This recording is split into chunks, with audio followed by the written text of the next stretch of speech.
My name is Jill Coyle, and from years of experience as a divorce attorney, I know for a fact that no one dies from divorce. The experts and I are here to show you how to not only survive, but thrive during the most difficult times. Welcome to another episode of No One Dies from Divorce. Today we are talking about the mental malfunctions of divorce. And I have somebody that I'm really excited to introduce to you because this is something we've never had on the show before. So Amy Parry, welcome to the show. I'm really excited you're here. Hello, thanks for the invite. I'm so excited to be here. Yeah, let me introduce you a little bit so people Okay. know. So, Amy is a board certified psychiatric mental health nurse practitioner, and she also has a doctorate in nurse practice, so a DNP. She is passionate about providing quality, compassionate, and comprehensive mental health services to adolescents and adults. She maintains a comprehensive focus of care, including brief psychotherapy and prescribing mental health medications if indicated for adolescents and adults. She possesses strong clinical skills enhanced by a natural ability to build rapport with patients and families. So, Amy, I'm really excited to have you here because we bring on quite a few, I would say, divorce coaches and mental health coaches. We also bring on therapists. Um, but you're the next level. And honestly, we need to be talking about this because when we're dealing with divorce, we know that it's very, very traumatic, that you are going through a very, very traumatic issue, that there's real bouts of possible grief, depression. But sometimes we just talk about, going and talking to somebody about it and ending it there. And we Mhm. all know that mental health doesn't stop there. So I'm really excited to have you because we're going to go to that next level of this is what we need to do when we are stuck and we can't get out by just talking about it. And Right. that's what we're going to talk about because so I kind of wanted to just get more of your background. Like, how did you get to here? What's your story that led you to what you're doing today? Okay. So I'll probably kind of censor my story a little bit. Some of the people in my story I didn't talk to them about this podcast. And so, Okay. but so I've been through two divorces. My first one, I was married 12 years, two daughters. My second one, married 2 years, never really should have happened. Pretty traumatic for me. And I think that was kind of the breaking point in my life, in the sense that I feel like I needed, like, I went through a pretty traumatic event on my second divorce, but after that I thought, there's other people that are going through this, other kids that are going through this. So how can I help them? How can I help somebody make it through this traumatic event that they're going through? I had initially kind of focused on substance abuse because that was kind of, the reason why for the divorce. And so but then as I like made my way through school and clinicals and come to find out that, teenagers, they kind of get thrown to the side a little bit. Like, parents are Mm-hmm. going through a tough time. The younger kids don't understand what's going on and are okay with it, pretty resilient, but the teenagers are just struggling and they just feel like they're not being listened to. And so I kind of was not necessarily thrown, but drawn to teenagers and wanting to help them. That, and I think, in school, the teenage brain was probably my biggest weakness, and dealing with teenagers was my biggest weakness. At the time of my second divorce, I had two teenage girls and trouble, two daughters, and Yeah. the the um, the long-standing mom-daughter fighting kind of took a toll on us, and so really understanding where they were coming from, what they were going through is a big deal. And just, I work for a teenage residential treatment center as well, and seeing kiddos there, their parents in a divorce or parents not knowing how to handle teenagers. That's another one too. And so we can get into that one a little bit as well. I'm seeing a lot of parents who struggle with dealing with their teenagers. So like, how do I deal with my teenager? How do I make them behave? And you can't make them behave. The Mm-hmm. best thing you can do is help understand them and help them understand themselves. And there's a lot of conflict with parents and kiddos, teenagers, and divorce. And so I could Yeah. go on and on all day. I love it. So my first question to you, so did you go back to school after your divorce? I did. Yeah. So that's Yep. So amazing. So all mhm. you people out there that are saying, "Oh my gosh, what am I going to do?" I say this all the time, Amy, is that you need to use your divorce as the platform or the launching pad to become the best version of yourself. And here is living proof that that's possible. Yeah, yeah. There are so many people out there who just are lost. They don't know what to do. And so I'm really happy to hear that mental health is really taking a big front page to things too. I know there's a lot of celebrities that are promoting mental health, and it's really coming out. We're decreasing the stigmas, which makes me really happy. Mm-hmm. At some point, sometime, we all have some kind of mental health issue, whether it's anxiety and beyond. I mean, we all have something. And so just kind of introspective and seeing a therapist or medication to help us understand what's going on. So Absolutely. And yeah. that's the thing is that there's mental health and then there's mental health. Like you said, we're all struggling with it. I had a therapist tell me years ago that we all have anxiety. We just manifest it in different ways. Hmm. And Yeah. the best, like not all anxiety needs anxiety medication. Like a lot of Hmm. ways you can do by just simple coping mechanisms to recognize, oh, this is how I deal with anxiety. So I'm going to do something that either levels it out or makes it so it works better. Hmm. And I do love that mental health is coming to the forefront of us talking about it. So going back to our teenagers, Uh-huh. I have a teenager. She's 13 and a half going on 50, I swear. Oh, lucky. Oh my gosh. And she, Hmm. we all don't know what the heck we're going on, but this is one observation I have about teenagers. And I kind of wanted your introspection about it is Yeah. they are put in almost no-win situations all the time. Like Yep. I look at the pressure my daughter is under at school to perform, the pressure she is to, be an athlete. And, like I love volleyball. I want her to play volleyball, but, and she trying really hard to make that part of what she wants to do and thrive at. And, they, they just have so much around them that's telling them that they're not good enough, that they're not going to succeed, that they can't do it. And this is all being done with the fakeness of social media, and then their frontal cortex not even being developed. Like, Right. so give us, for whatever situation we're in, people like me that aren't divorcing but have a teenager, and people that are, Hmm. like, what is the hope? Like, do you, I want to start with the good news. Tell me some Yeah. good news Yeah. about what is happening in the world today that shows that the kids are going to be okay. So, like you said, the frontal cortex isn't quite developed yet, and it's actually the last part of our brain to develop. It starts from the back and move forward.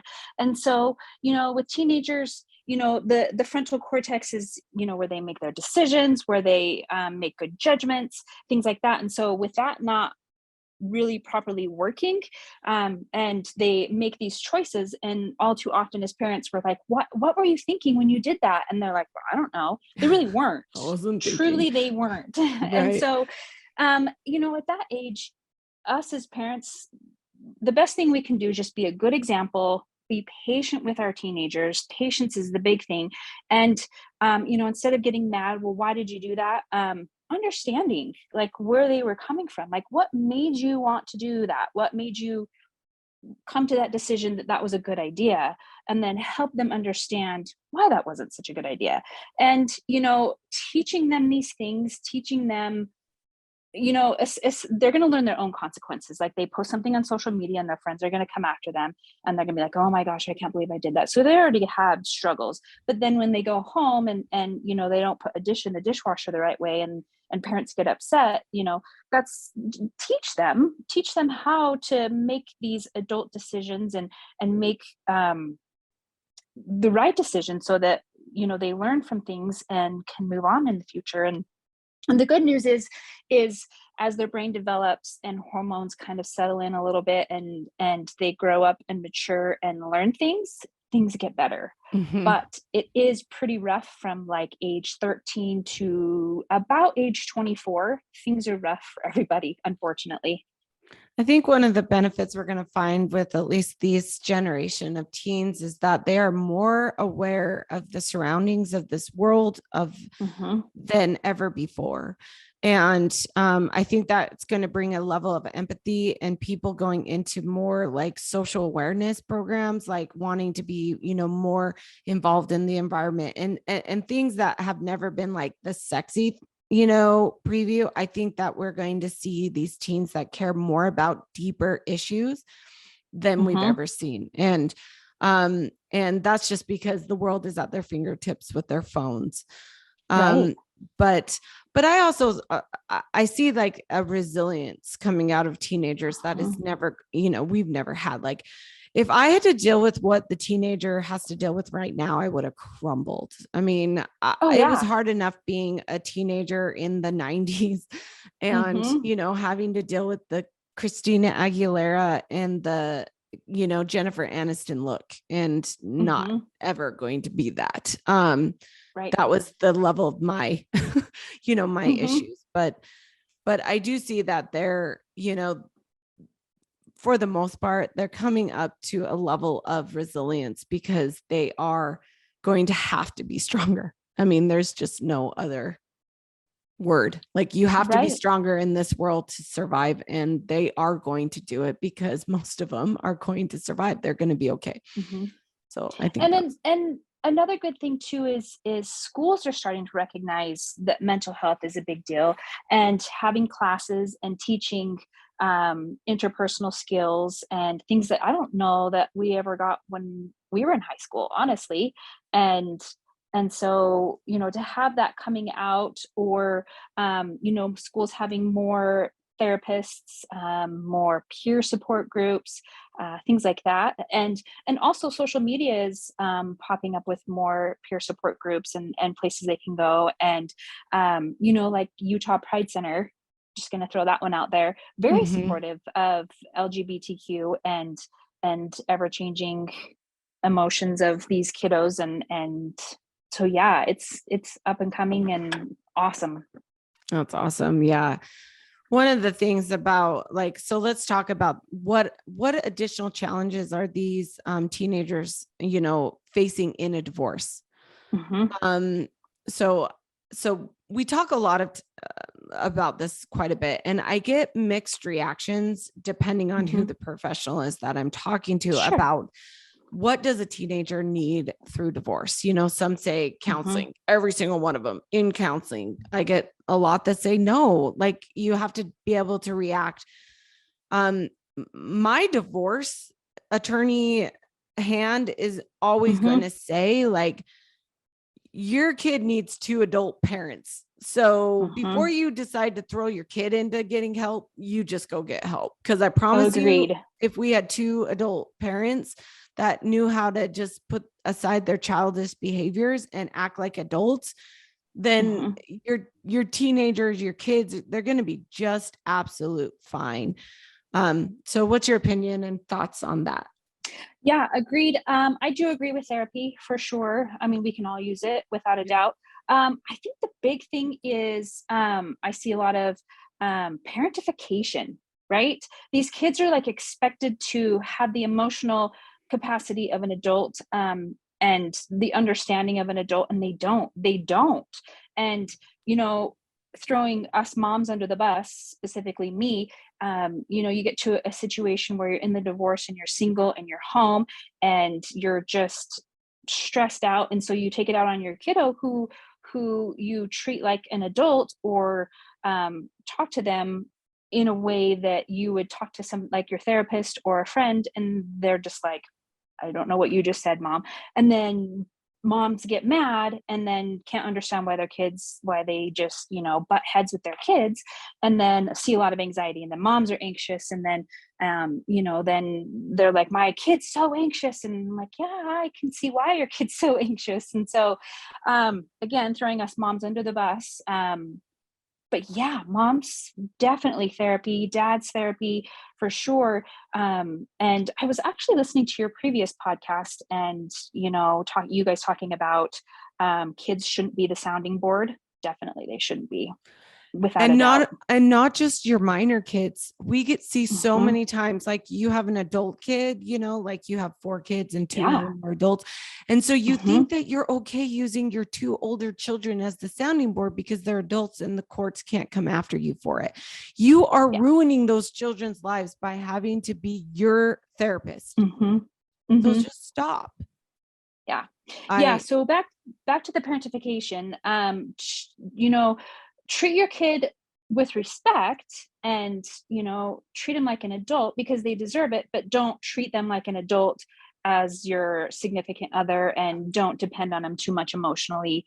And let the kids be kids. Let them go out and hang out with their friends. They're in that point in life where they need their friends.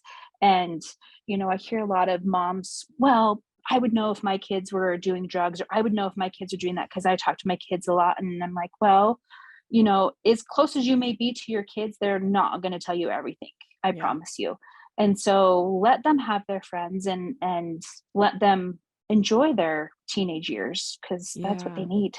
Hmm. Absolutely. So a couple of questions I have, like Yeah.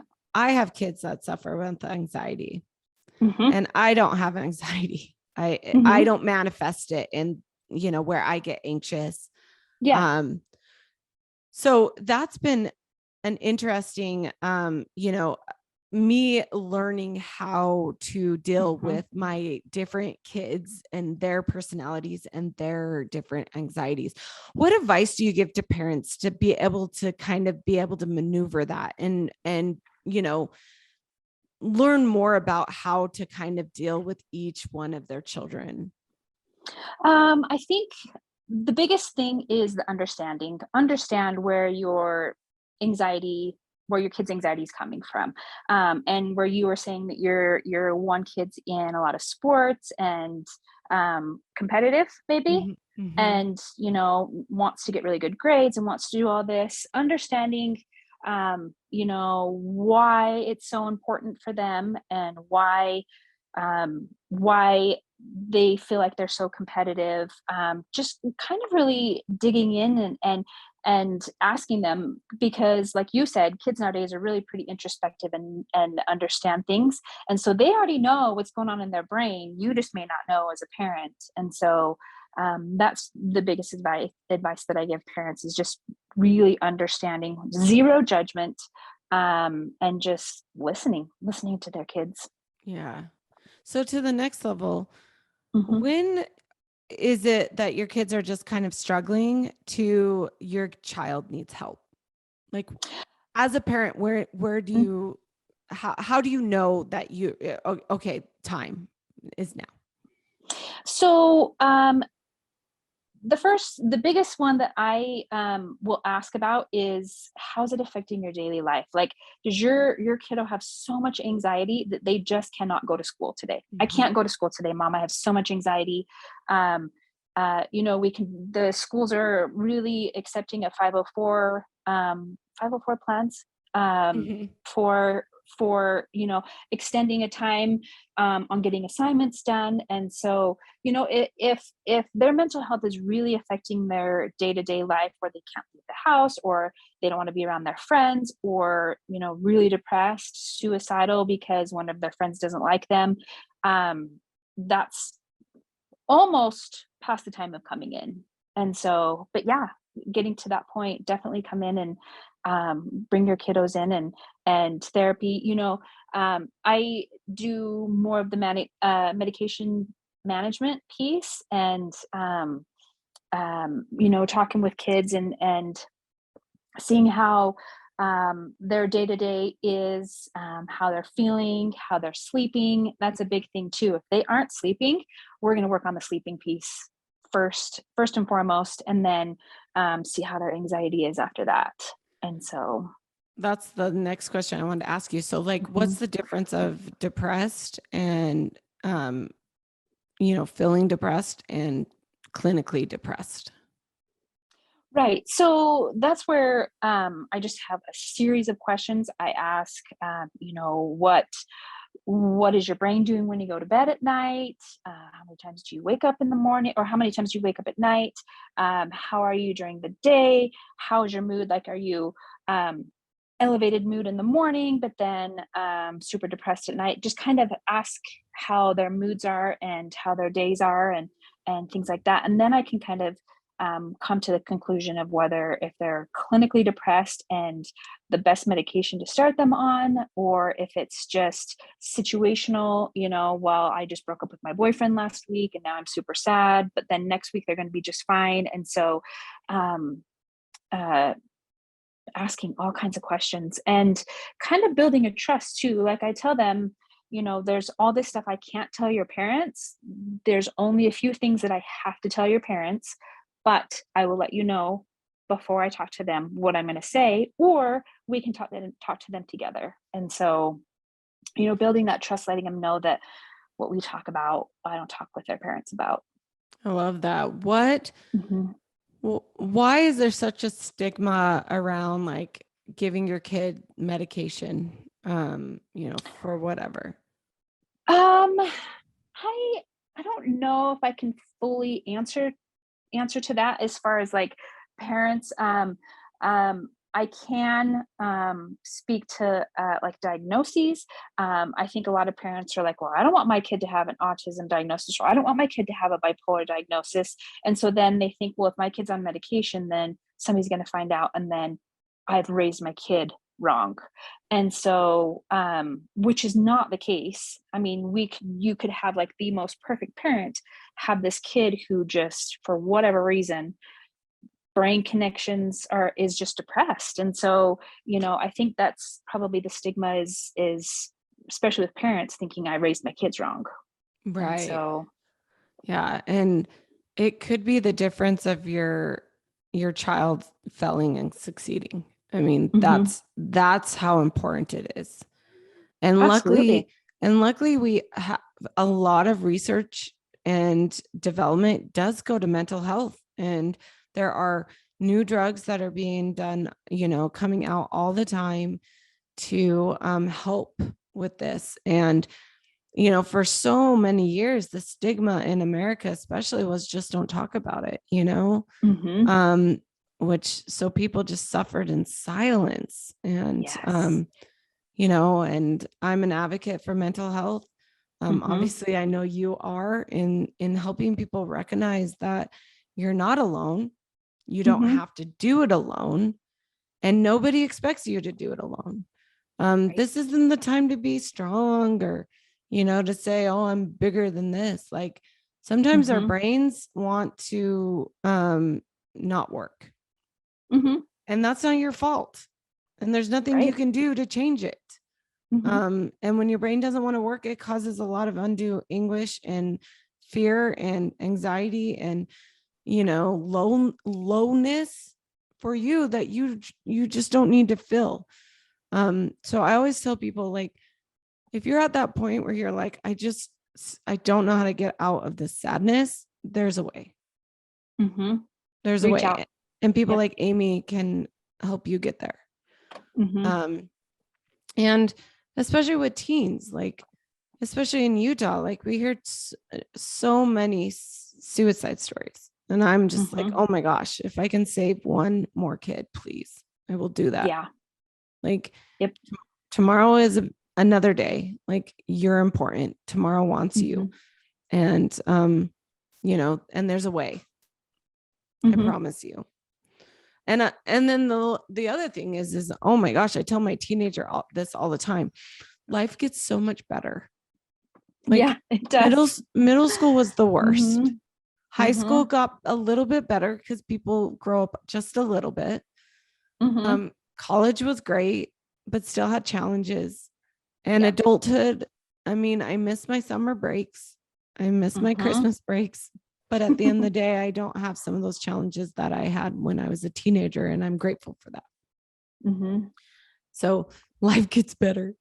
Yes, it does. I promise you. And then even as adults, in your story specifically, Amy, like, you had some hardships. So So Mm-hmm. let's kind of like pivot, if you don't mind, Yeah. sharing more on a personal level. Like, Mm-hmm.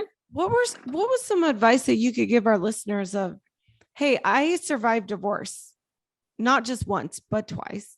Mm-hmm. Um, and I'm a better person for it. So what are some tips that you could give our listeners about your journey and your personal? Um, Gosh, I didn't even think of that question.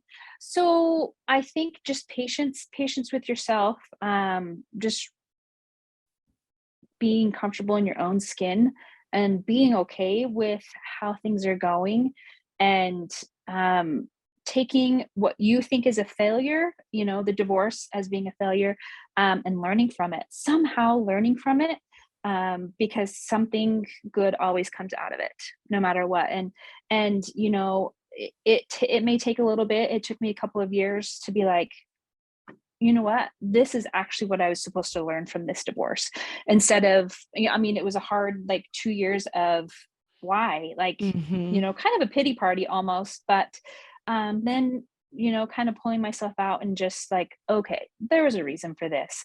I may not know now, and I may not know in 10 years from now, but at some point I'm going to know why this had to happen, why I had to go through it. And so I think that's the big thing, is just being patient with your emotions and knowing it's going to happen, and taking care of the mental health piece of your emotions, seeing that therapist.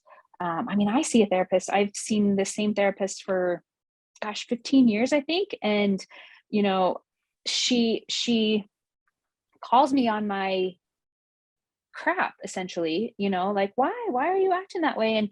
And one of the biggest pieces that still to this day, um, is my therapist calling me on my first divorce and not sharing my kids, essentially. Like, I would get so angry about my kids having to go to their dad's house, and she's like, you have to share your kids.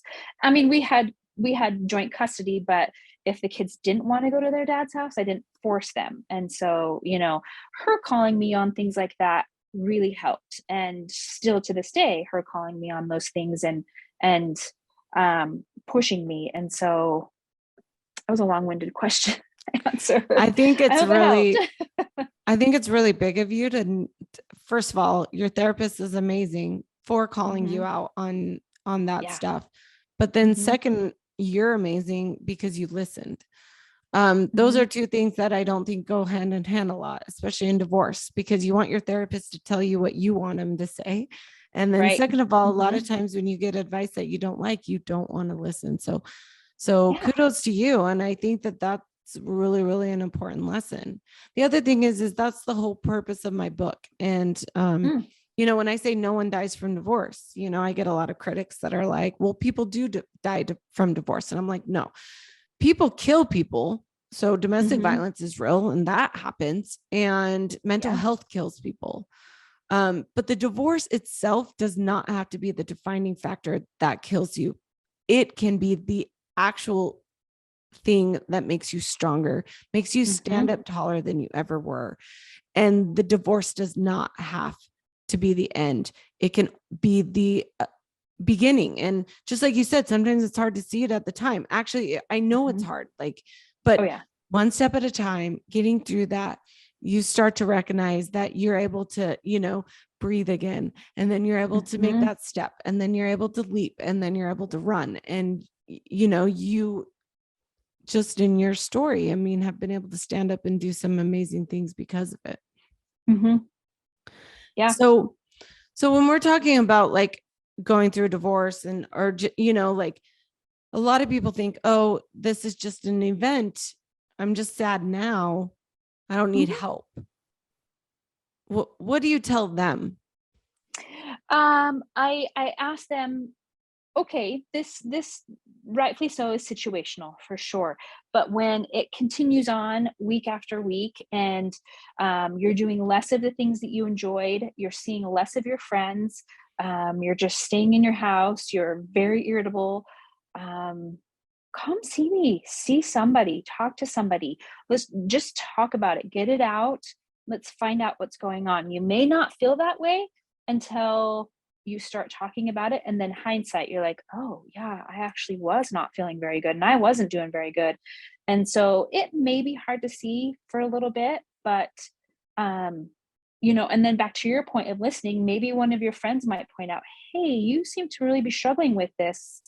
And then listening to them going, oh, well, maybe they see something that I'm not realizing. And so, yeah, being patient with yourself and actually understanding that it's okay to not be okay. I mean, we hear that all the time, right? It's okay to not be okay. And so really it's okay. Yeah, And reaching absolutely. out. Mm-hmm.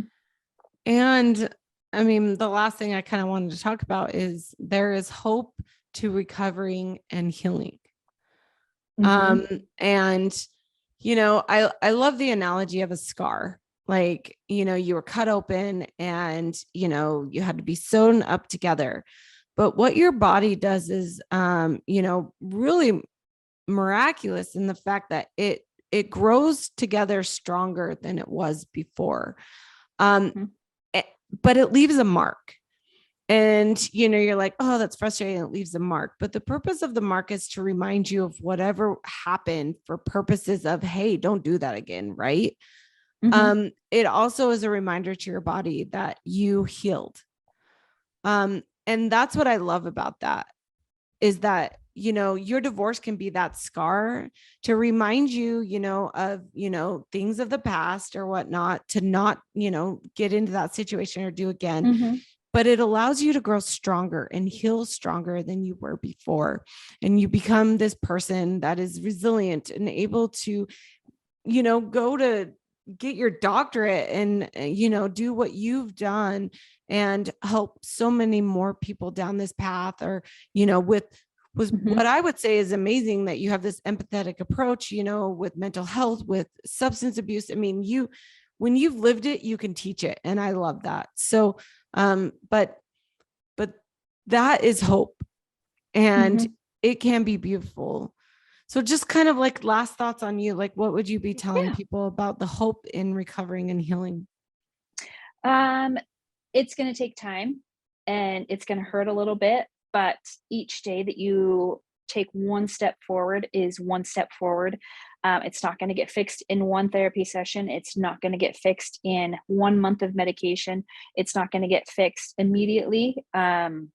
But to just embrace what you have to learn, what you've learned, what you're going to learn, what you're going to feel, and just keep moving forward and reach out. There's people out there going through the exact same thing. Mm-hmm. And yeah, there's people to help, lots of people that love to help. And yeah. I love that. Thank you, Amy. Where can people find Yeah. you if they need Um, you? Where are you? yes. So intercareconsulting.com, that is the private practice that I work with. And I do mostly medication management, a little bit of therapy, but I have lots of resources. Also, if therapists out there who have openings who I can send info or, patients their way for therapy every week, can definitely email me, akparry, PARRY 4 @gmail. Send me their resources and I'll pass them out. And hopefully I see lots of people and we get everybody feeling good. Yes, I love it. Thank you so much, Amy. I love this. Remember, mental Thank health you. is no joke. We're here to help you through this. And remember, just like you said, Amy, you don't have to do it alone. You got lots of people. You got a community of people that are willing to be here and reach out and help you through this. So thank you Yes. so much. And Thank you. that is another episode of No One Dies from Divorce. Catch us next week. Thank you for listening to this episode. If you enjoyed, please subscribe, follow, and share. I'd love to hear your questions and feedback. You can contact me at community@jillcoyle.com. See you next time. I am an attorney, but I am not your attorney. Any advice given on the podcast is general and shall not be construed as legal advice.